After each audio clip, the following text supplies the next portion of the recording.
नमस्कार विद्यार्थी मित्रांनो, आज मी तुमच्यासाठी एक नवीन टॉपिकवर एक विषय घेऊन आलेलो आहे, जे वर्गमुळात 1चा घन प्लस 2चा घन प्लस 3चा घन याची उत्तर काय असेल हे मुलांना सोप्या भाषेत किंवा सोप्या पद्धतीने काढता येत नाही, तर मी ते तुम्हाला आज सांगणार आहे। तर ते काढायचं कसं, जसं 1चा घन आहे, 2चा घन आहे, 3चा घन आहे, तर काहीच नाही करायचं।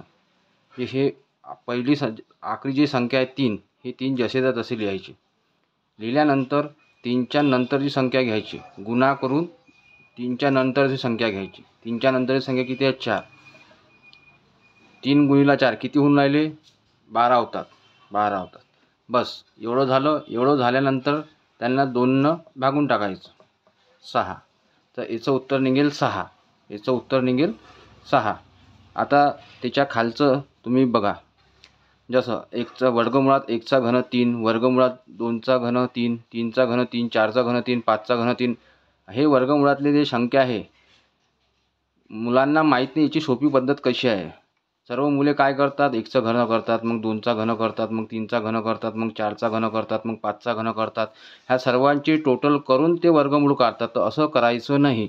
काय करायचं, आखरी जी संख्या आहे 5, ती जशी तशी लिहून घ्यायची। 5 गुणिला त्याच्यानंतरची संख्या कोणती आहे? 6।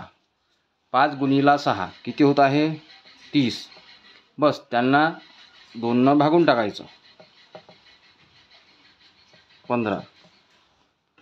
तर याचं उत्तर आहे 15, सोप्या पद्धतीमध्ये।